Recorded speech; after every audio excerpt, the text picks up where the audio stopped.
એક તરફ આકાશમાં વરસાદના વાદળો છે તો બીજી તરફ ખેતરોમાં સુકાઈ રહેલો પાક. જી હા, જામનગર જિલ્લામાં ચોમાસાની સિઝન શરૂ થઈ ગઈ હોવા છતાં પણ વાવણી લાયક વરસાદ ન પડતા ખેડૂતોની હાલત કફોડી બની. લાખો રૂપિયાનો ખર્ચ કરીને મગફળી અને કપાસનું આગોતરું વાવેતર કરનાર ખેડૂતો હવે પાક બચાવવા માટે પાણી માંગવા મજબૂર બન્યા છે. જાજોડિયા તાલુકાના નેશરા ગામના ખેડૂતો સવાલ ઉઠાવી રહ્યા છે. પાક બળી જાય પછી પાણી છોડીને શું ફાયદો? સૌની યોજના હોવા છતાં પણ ખેતરોમાં પાણી ન પહોંચતા ખેડૂતોમાં ભારે રોષ જોવા મળી રહ્યો.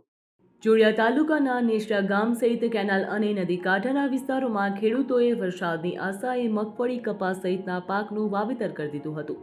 ખેડૂતો જણાવી રહ્યા છે, 1 વીઘા દીઠ 10,000 થી 15,000 રૂપિયા સુધીનો ખર્ચ થઈ ચૂક્યો છે, પરંતુ વરસાદે દગો આપતા ખેતરોમાં લીલાછમ દેખાતા પાક હવે પીળા થઈ ગયા.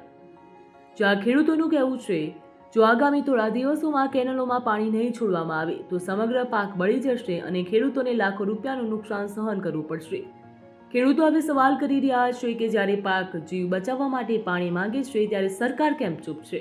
મેં મહિનો દિવસ થઈ ગયો માંડવી વાવી એને, અને અત્યારે મારી માંડવીને ખાસ જરૂર છે પાણીની. બરોબર, અમારે મેઇન સ્ત્રોત પાણીનો વરસાદ છે અને કાં પછી કેનાલ છે. તો ભાઈ સૌની યોજનાનો અમને જલ્દીથી જલ્દી લાભ મળે અને કેવા સરકાર જલ્દીથી જલ્દી કેનાલ છોડે એવી મારે સરકારશ્રીને હું નમ્ર વિનંતી કરું.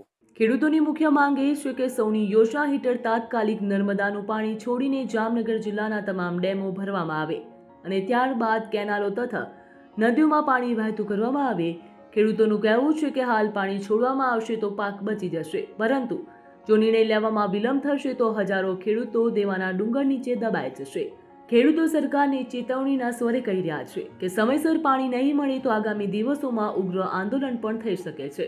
હાલ વરસાદ પાછો ખેંચાતા અમારા પાકની અંદર પાણીની ખાસ જરૂર છે અને અમારા પાણીનો મુખ્ય સ્ત્રોત ઊંડ એક કેનાલ છે.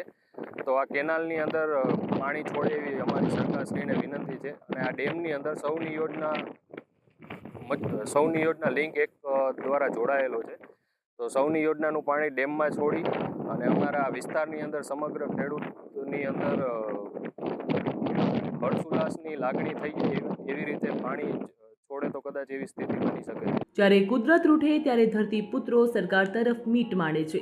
હવે સૌ કોઈની નજર સરકારના નિર્ણય ઉપર છે કે શું સરકાર ખેડૂતોની પીડા સાંભળશે કે પછી વરસાદી રાહમાં ખેડૂતોનો પાક ખેતરમાં જ સુકાઈ જશે.